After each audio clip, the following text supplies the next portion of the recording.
दोस्तों, सूर्य जब एक राशि से दूसरी राशि में प्रवेश करते हैं तो उसे संक्रांति कहा जाता है। और सूर्य जब मकर राशि में प्रवेश करते हैं तो उस दिन को मकर संक्रांति कहते हैं। मकर संक्रांति के दिन ही सूर्य दक्षिणायन से उत्तरायण हो जाते हैं। उत्तरायण को देवताओं का दिन कहा जाता है। इस दिन सभी देवता धरती पर अवतरित होते हैं। इस दिन अंधकार का नाश व प्रकाश का आगमन होता है।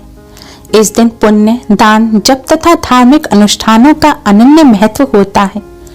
इस दिन गंगा स्नान व सूर्य उपासना के पश्चात गुड़, चावल और तिल का दान करना श्रेष्ठ माना जाता है।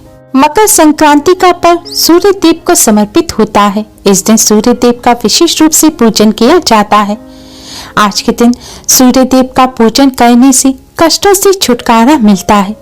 शास्त्रों में एक ऐसी चीज के बारे में बताया गया है जिसे अगर आज के दिन सूर्य देव के जल देने वाले लोटे में डाल दिया जाए तो इससे सूर्य देव की असीम कृपा प्राप्त होती है और सूर्य देव का पूजन करने का अनन्य गुना पुण्य फल प्राप्त होता है।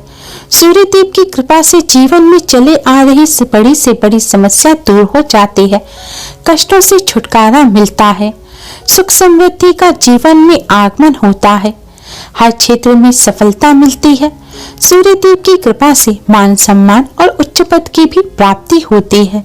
इसलिए मकर संक्रांति पर भगवान सूर्य का पूजन अवश्य ही करना चाहिए।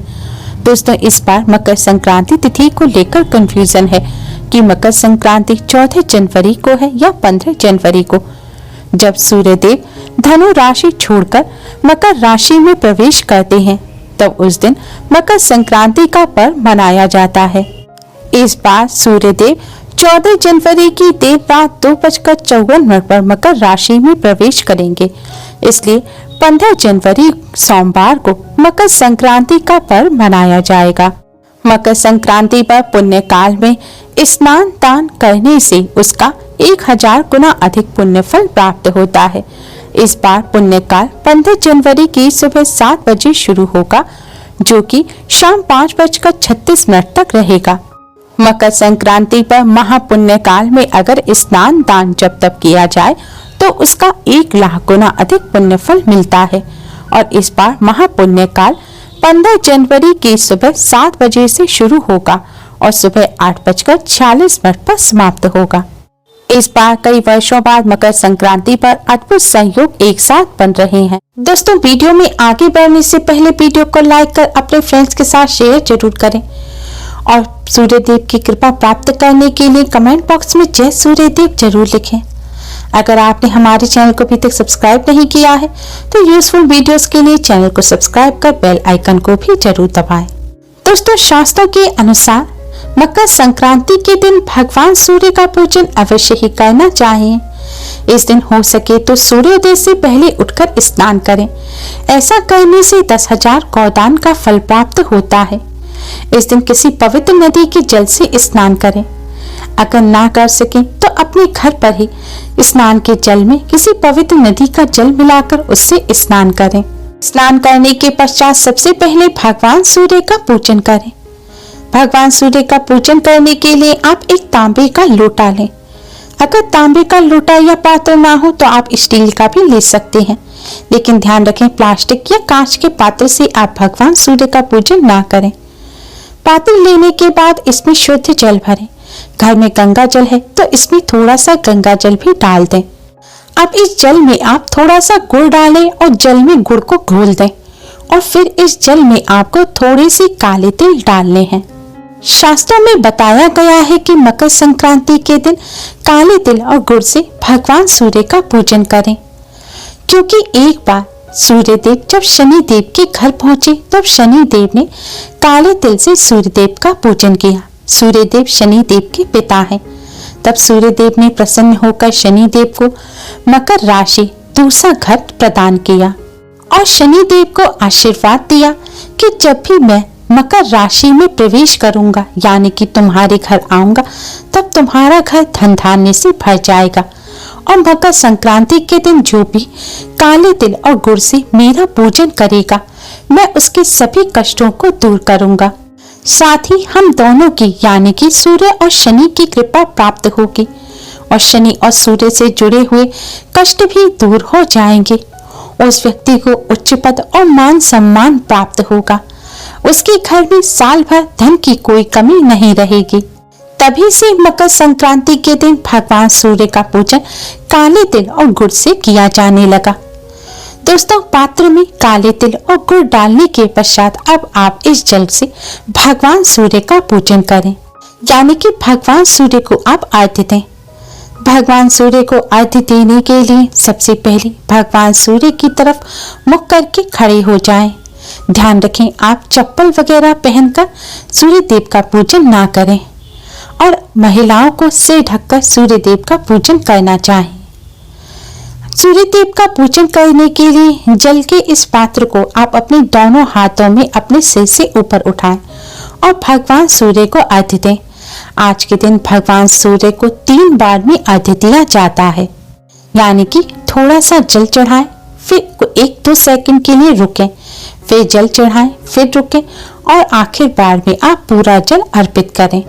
जल चढ़ाते समय जल की धारा में से भगवान सूर्य का दर्शन करें। जल चढ़ाते समय आप भगवान सूर्य के इस मंत्र का जाप करें। मंत्र है ओम घृणी सूर्याय नमः। ओम घृणी सूर्याय नमः। आपको इस मंत्र का जाप करते हुए भगवान सूर्य को अर्घ्य देना है। जल चढ़ाने के पश्चात जल के पात्र में जो तिल लगे रह जाए उसे आप जल के स्थान पर ही डाल दें और फिर इसी मंत्र का मन ही मन जाप करते हुए आप 7 बार क्लॉकवाइज घूमकर भगवान सूर्य की परिक्रमा करें। आपको अपने स्थान पर ही खड़े होकर 7 बार क्लॉकवाइज घूमना है। इस तरह भगवान सूर्य को अर्घ्य देने के पश्चात अब आप भगवान सूर्य को प्रणाम करें और भगवान सूर्य के इसी मंत्र का 108 बार जाप करें। अगर आप वहीं खड़े होकर जाप नहीं कर सकते तो आप अपने घर में बैठकर भी पूर्व दिशा की तरफ मुख करके इस मंत्र का जाप कर सकते हैं।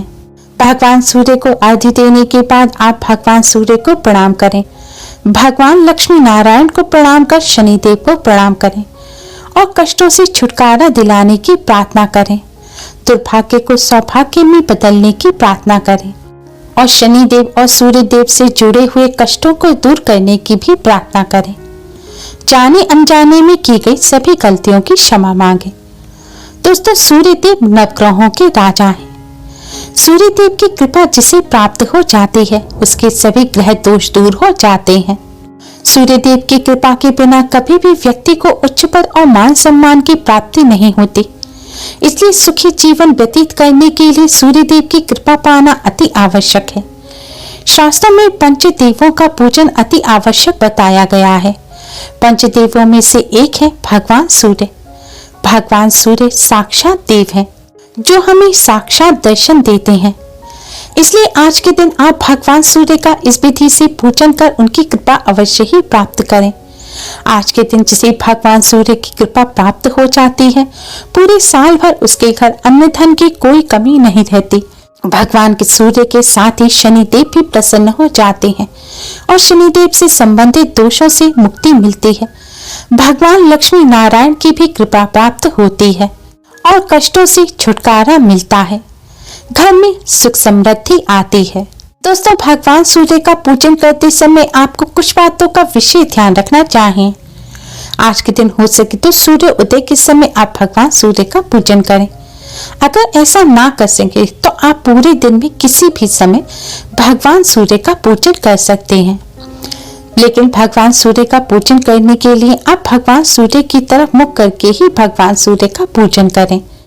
वैसे तो किसी पवित्र नदी या खुले स्थान पर भगवान सूर्य को जल चढ़ाना चाहिए, लेकिन आपके घर के आसपास ऐसी कोई जगह ना हो और आप अपने घर से ही जल चढ़ाएं और जल निकलने की कोई जगह ना हो तो आप जल चढ़ाने के लिए एक खाली पात्र जमीन पर रख लें और भगवान सूर्य को जल चढ़ाएं।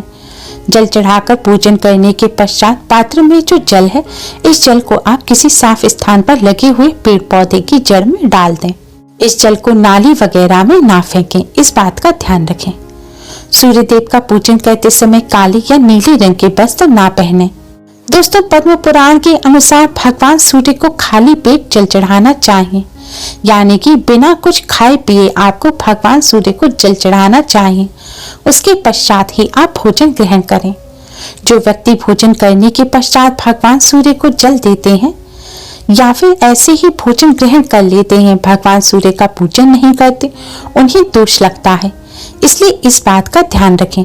लेकिन अगर आपको कोई स्वास्थ्य समस्या है, आपको सुबह ही कुछ जरूरी खाना पड़ता है, उसके पश्चात ही आप स्नान कर सकते हैं, तो ऐसी स्थिति में आप कुछ खाकर भी भगवान सूर्य को अर्घ्य दे सकते हैं।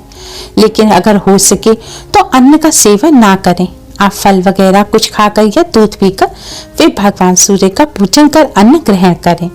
मकर संक्रांति के पावन पर्व पर आप इस विधि से भगवान सूर्य का पूजन अवश्य ही करें, जिससे आपको भगवान सूर्य की असीम कृपा प्राप्त हो।